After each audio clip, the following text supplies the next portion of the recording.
Nehemia pasal 5. Nehemia memperhatikan keluhan-keluhan sesama orang Yahudi. Maka terdengarlah keluhan yang keras dari rakyat dan juga dari pihak para istri terhadap sesama orang Yahudi. Ada yang berteriak, anak laki-laki dan anak perempuan kami banyak, dan kami harus mendapat gandum supaya kami dapat makan dan hidup. Dan ada yang berteriak, ladang dan kebun anggur dan rumah kami gadekan untuk mendapat gandum pada waktu kelaparan. Juga ada yang berteriak, kami harus meminjam uang untuk membayar pajak yang dikenakan raja atas ladang dan kebun anggur kami. Sekarang walaupun kami ini sedarah sedaging dengan saudara-saudara sebangsa kami, dan anak-anak kami sama dengan anak-anak mereka, namun kami terpaksa membiarkan anak-anak lelaki dan anak-anak perempuan kami menjadi budak, dan sudah beberapa anak perempuan kami harus membiarkan diri dimiliki orang. Kami tidak dapat berbuat apa-apa, karena ladang dan kebun anggur kami sudah di tangan orang lain. Maka sangat marahlah aku ketika aku dengar keluhan mereka dan berita-berita itu.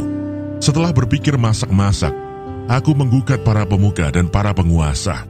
Kataku kepada mereka, masing-masing kamu telah makan riba dari saudara-saudaramu. Lalu kuadakan terhadap mereka suatu sidang jemaah yang besar. Berkatalah aku kepada mereka, kami selalu berusaha sedapat-dapatnya untuk menebus sesama orang Yahudi yang dijual kepada bangsa-bangsa lain. Tetapi kamu ini justru menjual saudara-saudaramu, supaya mereka dibeli lagi oleh kami. Mereka berdiam diri karena tidak dapat membantah. Kataku, tidaklah patut apa yang kamu lakukan itu. Bukankah kamu harus berlaku dengan takut akan Allah kita, untuk menghindarkan diri dari cercaan bangsa-bangsa lain, musuh-musuh kita? Juga aku dan saudara-saudaraku dan anak buahku telah membungakan uang dan gandum pada mereka. Biarlah kita hapuskan hutang mereka itu. Biarlah kamu kembalikan kepada mereka hari ini juga ladang mereka, kebun anggur, kebun zaitun, dan rumah mereka.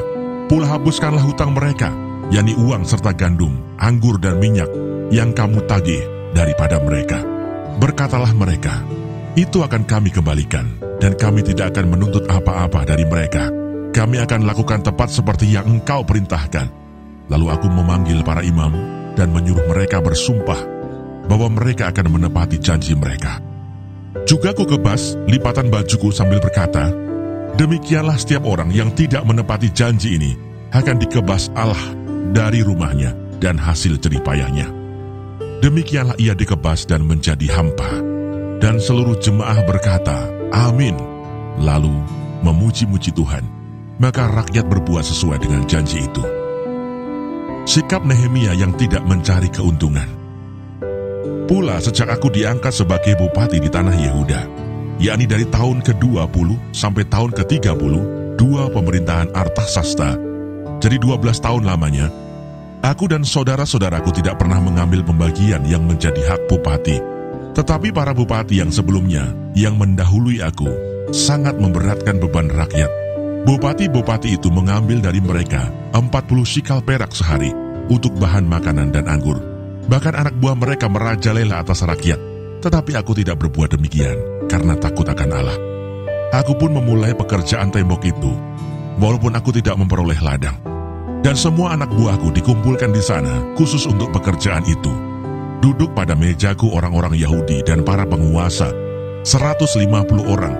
Selain mereka yang datang kepada kami dari bangsa-bangsa sekeliling kami, yang disediakan sehari atas tanggunganku ialah seekor lembu, 6 ekor kambing domba yang terpilih, dan beberapa ekor unggas, dan bermacam-macam anggur dengan berlimpah-limpah setiap 10 hari. Namun dengan semuanya itu, aku tidak menuntut pembagian yang menjadi hak bupati, karena pekerjaan itu sangat menekan rakyat. Ya Allahku, demi kesejahteraanku, ingatlah segala yang kubuat untuk bangsa ini.